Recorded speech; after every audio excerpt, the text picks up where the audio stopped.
This is a K2 Storm Tracker weather alert.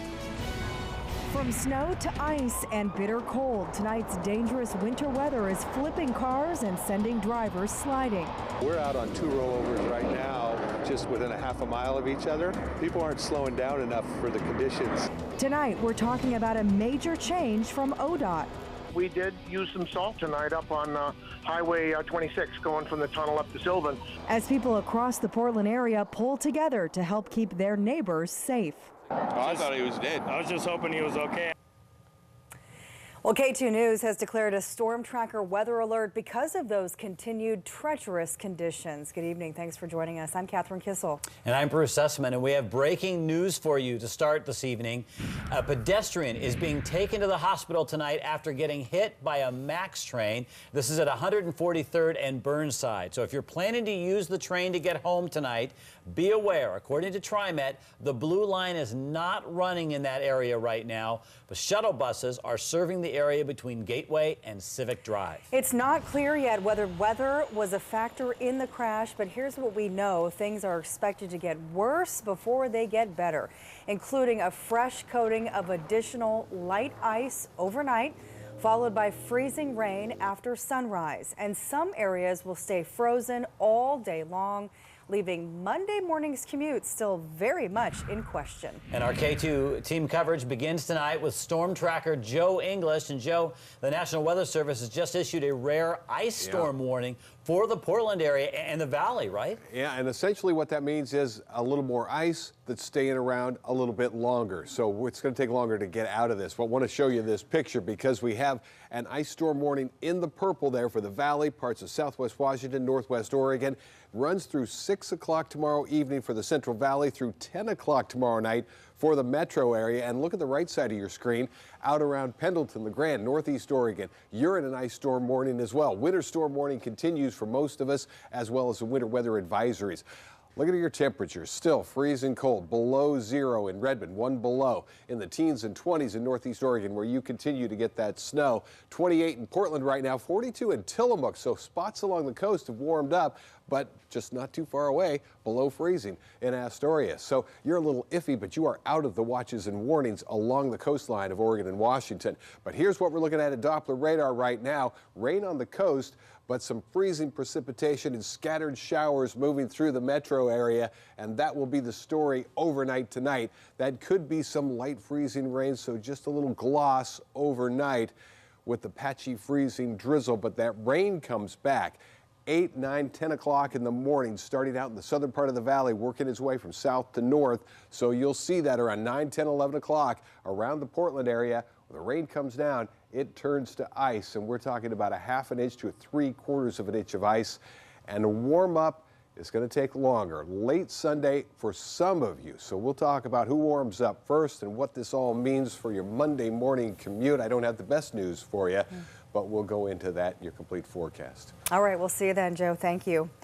We want to take a live look out at the freeways tonight. We're going to check out I-5 at the Fremont Bridge. And there you're looking at a live picture and nobody, not many people on the road. It's quiet. That's a good thing, actually, right? That is a good thing. But the folks who are out there are moving slowly.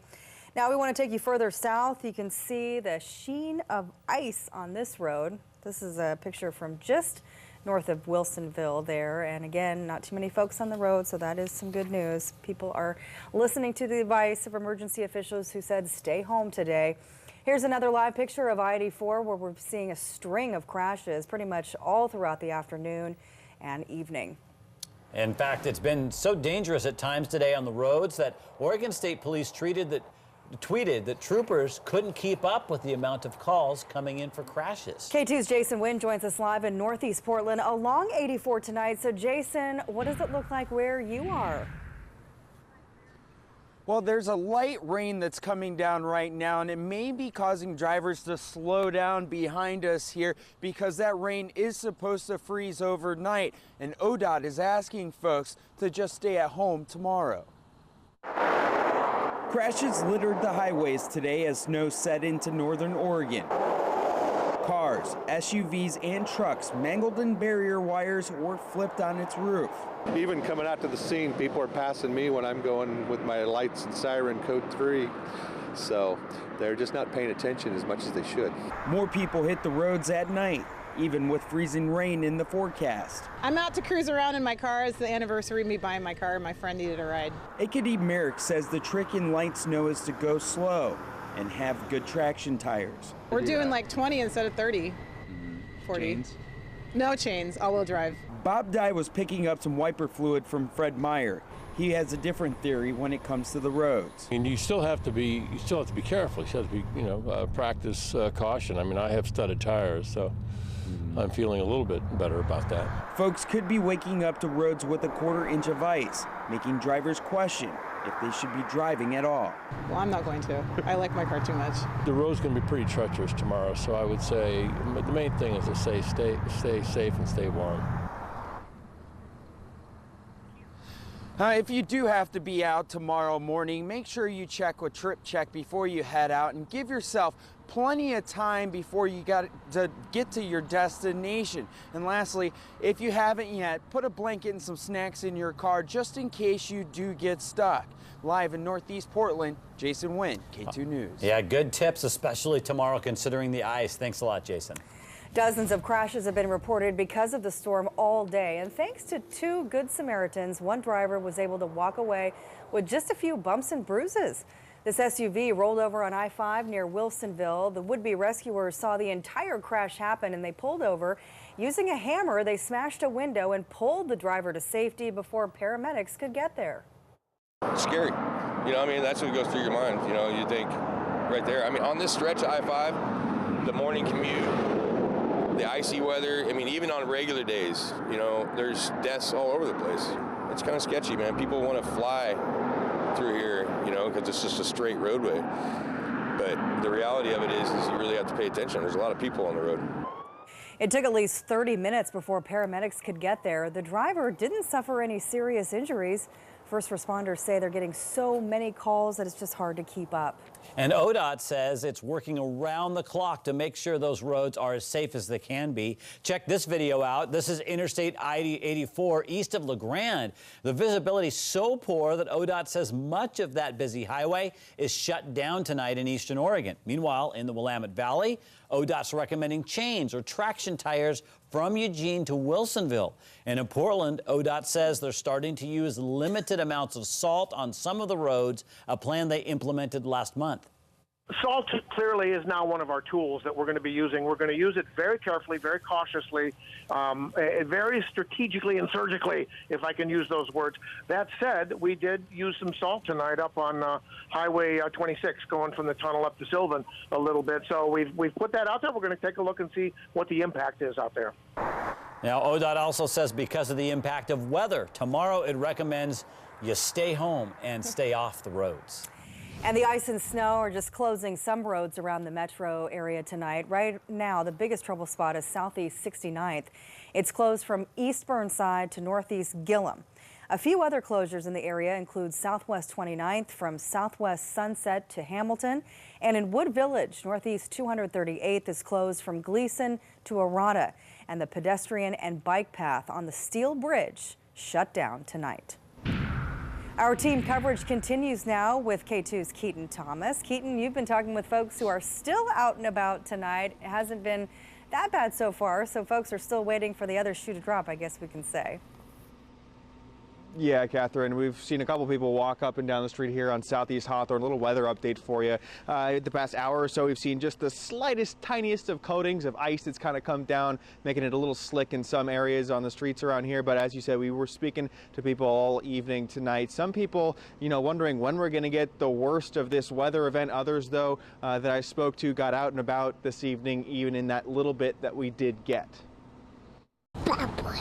This little guy, 2.5-year-old Leo, may win the award for cutest of the night, rocking his boots and backwards puffy jacket. He's not even cold. Do you just want to wear it like this? Yeah. Yeah? Are you cold? No. We caught him walking home with Mom and Dad. Mom is worried about the storm. We're a little worried about the ice. Dad about Monday. I want to make sure his daycare is open Monday. That's a priority for us. And while snow may have kept some people inside, not these two teenagers. They spent the night running around southeast Portland playing Pokemon Go. Snow didn't keep this woman inside either. I actually went to Washington and hiked today, so I felt like the roads were pretty good. That said, some folks will tell you what a little snow or ice can do to Portland. A little bit of snow, but that can still shut this whole city down. It's crazy how the cold and the ice make people act around here, because people come from out of town and this isn't anything to them. In Colorado, this would have been no issue. Brighton, Colorado. So I'm from Michigan, so I'm used to it. But being from Michigan, you may think he could do a little better job handling the cold. I walked home from the gym in shorts and it was really miserable. Maybe take a page out of Leo's book with that backwards puffy jacket. In any case, folks I spoke to wondering where all the snow was Saturday, many of them actually prepared for it. I purposely didn't drive after like 11. And they'll probably want to take those same precautions on Sunday with the potential for ice and freezing rain. Hopefully it won't be too bad. Hopefully not too much freezing rain and ice. Cool. Because we're not prepared for it here in Portland. Now, speaking of tomorrow, I was also at the Portland International Airport earlier this evening, and they're telling me right now that already more than 100 flights tomorrow have been canceled, including all flights with Southwest. So they're urging anyone flying tomorrow to please check their status of that flight online before they head to the airport. We're live in Southeast Portland. I'm Keaton Thomas, KATU News. All right, Keaton, thank you. We have more team coverage now, this time about the many sporting events that have been canceled because of our wintry weather. Oh, yes, and KATU's Nate Bynum is live at the Moda Center. And Nate, it looks like you're all alone down there tonight. Yeah, it's been like that all night long out here, I'll tell you. We see all the snow on the ground. It has gotten slick. The Winterhawks and Blazers each making a lot of changes. The Winterhawks postponing tonight's game with Everett that was supposed to be played there at the Coliseum.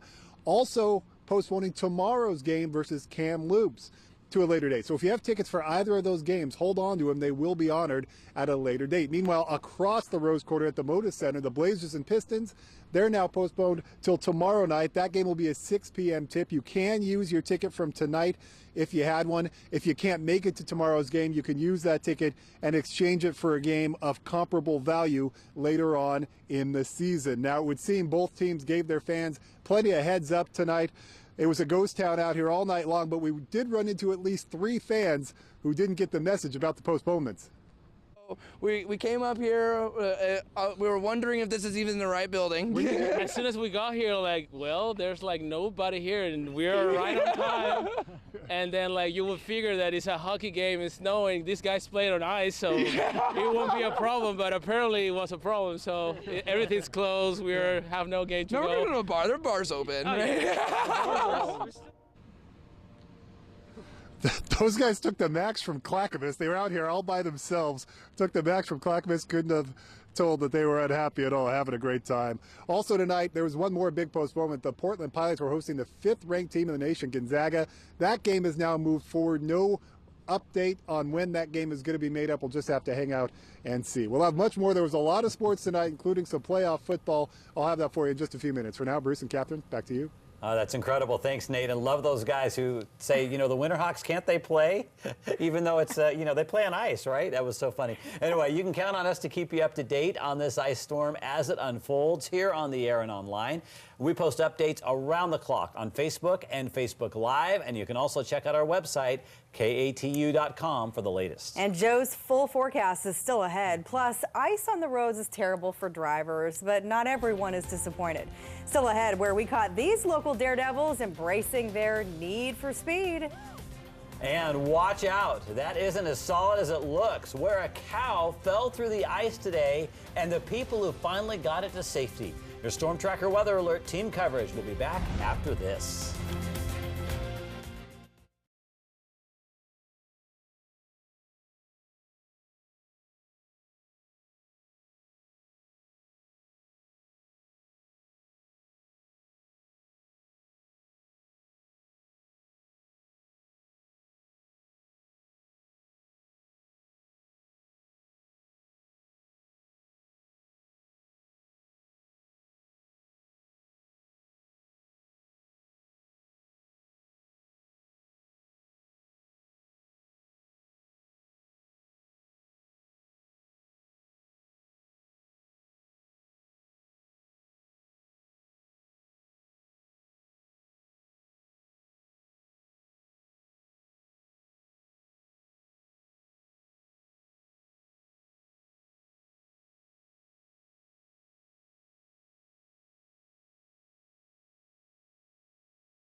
Well, new at 11 tonight, we've learned the Portland building will be open from now until 7 Monday morning as an emergency warming shelter.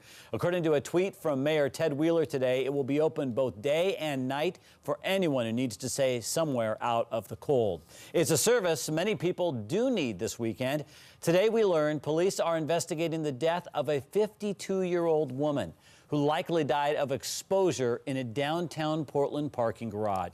Police found her body today in the Smart Park garage at Southwest 10th and Morrison. Officers say she was 52 years old, and the medical examiner will have to confirm her cause of death. If you or someone you know needs a warm place to ride out the cold, there are warming shelters open across the area tonight. To find the closest one, just call 211. You can also go online at 211info.org. Volunteers say they still need donations of blankets, sleeping bags, and warm clothes, as well as shoes. A very fortunate cow can thank local police tonight for saving its life. Polk County Sheriff's deputies got word of a cow that was stuck here on a frozen pond. This was on Friday, and with the help of Monmouth officer and a lasso, they were able to get this cow to safety. Deputies say that the cow was able to get its footing, as you just see, and walk safely back to the barn. Well, it wasn't just that rescue. KATU viewers really came through today, showing us the conditions around town. And yes, from trucks overturning to all the kiddos having fun. Here's a look. The pictures came early and fast. This one out on Shoals Ferry Road in Beaverton. Icy roads took out this Comcast truck as it found its way upside down. Further south on I-5, trucks also flipped over. Some drivers stayed home, as you can see from this shot on I-5 in Lane County. But some didn't stay away, having a little fun with the snow shovels. And speaking of fun, the animals had no trouble getting their fill, like this husky in Salem. But having the most fun of all might be Portland's own Unipiper, who shows he's not just a pedaling piper. So classic. Love that. During a major weather event, your pictures and video can give us a bigger picture view of what's happening around our area. So it's simple to share them. Go to burst.com/KATU. Click on weather. You can also post them on our Facebook page, or you can tweet us using the hashtag #LiveOnK2. So many great pictures and more to come tomorrow, keep I'm sending sure. them. They're great. Exactly. All right, Joe English is here with the updated forecast. And Joe, an ice storm warning, that's pretty rare for Portland in the Valley. I can recall maybe once or twice that I've seen that in the Northwest, and that's what we're under right now. So that means nasty conditions for you tomorrow, and this is part of the reason why. 28 degrees outside right now. I don't think we're going to get much colder than that in Portland, maybe a degree or so, but we don't have to be caught up in the ice tomorrow. Temperatures around the rest of the region, single digits, teens, 20s east of the Cascades, 30s and even 40s along the coast. So you're going to get rain tomorrow on the beaches while you get snow and rain east of the Cascades. And we saw the snow earlier today turn now to some sleety, drizzly conditions overnight tonight, but that's the easy stuff. Here we are right now, still seeing some snow in the gorge, snow in northeast Oregon, where you are under that ice warning as well. Then we dry out overnight, but around 6, 7, 8 o'clock, we start to see the rain come back in the valley, and it's still cold in the gorge. You see this offshore flow pushing the cold air to us. That means we don't warm up in the morning, and then we get that rain coming in and freezing when it hits the ground or your car or the power lines. Into the afternoon, we get the onshore flow, warmer southerly winds. That's going to help us warm up, but there's going to be so much ice, it's really going to take a while, and you're still getting some freezing rain east of the Cascades late in the day tomorrow. Rainy conditions on the coast. You're going to warm up Central Coast to around 50 degrees for a high. Not that warm for the valley. Hillsborough 33 in Beaverton and Forest Grove as well, 35 in Scappoose. So you will warm up a bit sooner. So will the central part of the valley, even though you're in that ice storm warning as well. Highs could peak at around 40 degrees for the central and southern parts of the valley, and up into Kelso and Longview area as well, mid-30s for you. So you're going to warm up. Really what we're talking about is cold air on the east side of Portland and out into the gorge And we are talking about the potential for 3/4 of an inch of ice, but it only takes a tenth or two to really cause trouble. Thickest ice, east side of 205 near the gorge. Possible power outages with this, but even as that ice begins to melt as we get into Monday and Tuesday, that can cause more problems with wires snapping. And your Monday morning commute, I was holding out hope that it would be pretty good, but I think we're going to see a lot of ice melting Sunday night into Monday morning, and it could still be freezing in a lot of spots. So Monday morning looks like it still could be trouble. Monday, we get the rain later in the day. Tuesday's rainy as well, but we cool off Tuesday night into Wednesday, and so we could be looking at a couple more inches of snow for the middle part of the week. But you see what's going to happen there as we go through the overnight hours tonight, still freezing, and then still right around freezing Sunday night. And then finally, Monday afternoon, we really warm up. Wow, so a lot of winter weather to come. Yeah, we'll keep an eye on that tomorrow. Thanks, Joe. And we'll be right back.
Welcome back. We've got to talk sports. The Seahawks were in action today, and what a game. Oh, a huge game, and Nate Bynum was covering it all. And Nate, right now I know you're down at the Moda Center where it was quiet because the games got canceled, but they were playing in Seattle. Yeah, and making plenty of noise up there as well. For any Seahawks fans that made the slick and slow drive up to Seattle, I'm sure it was well worth it, as the Seahawks have no trouble eliminating the Lions in the wild card round of the playoffs. We'll show you the highlights here. Seattle's offense still not quite firing on all cylinders, but plenty of fireworks tonight. Second quarter, 4th and goal from the 1. Watch the circus catch from Paul Richardson. He's being interfered with, but still manages to reach around the defender with one hand, makes an amazing snag. That's worth another look or two. Seahawks go up 7-0 on that one. In the fourth quarter, Seattle still couldn't quite get comfortable, up 13-6, but this did it. Thomas Rawls, a franchise record 161 yards on 27 carries. That put the Hawks up 19-6. The final nail, Russell Wilson to Jermaine Kearse. 224 yards passing, 2 touchdowns for Wilson. The Hawks win it 26-6. Next up, the Seahawks go to Atlanta to face the Falcons in the divisional round next week. Earlier on the AFC side, the Texans and Raiders don't have a starting quarterback between the two of them. And Raiders rookie Connor Cook, the first player in NFL history to make his first start in a playoff game. Well, welcome to the big leagues, kid. A great pick by Jadeveon Clowney to give Cook the nice welcome. It was that kind of day for the rookie. He was picked off 3 times and battered all day by the Texans defense. Houston moves on to either New England or KC after the 27-14 win. All right, on the college hardwood, the 15th ranked Ducks on the road at Wazoo. Dylan Ennis got things going early for the Ducks. He had 17 points. Later on, the Westland High School grad, remember Peyton Pritchard, 2 of his 7 points, but it was the big man leading the way for the Ducks. 29 points for Chris Boucher, who showed plenty of range tonight. Oregon wins at 85-66. Can also tell you today the Beavs lose at UW 87-61. We are back here live at the Rose Quarter. Plenty of ice coming and really putting a sheen on top of all this snow. Again, the Blazers and Pistons postponed till tomorrow at 6 p.m. We will be keeping an eye on any potential changes to that game. Back to you. Okay, thanks, Nate, for that live report. Drivers may be having trouble, but those Portland sledders, well, they know just what to do with our icy roads. Yeah, we're going to tell you where they spent their evening in the fast lane tonight.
Well, some Portland residents didn't stay inside, cooped up during tonight's storm. Some took advantage of the ice and road closures to take a wild ride. Ah, yes, some brave people took to East Burnside and Gillum to partake in a little night sledding. Look at that. The city closed off some of the hilly side streets, so the sledders came out. One of them says he's looking forward to even icier streets to ramp up his need for speed.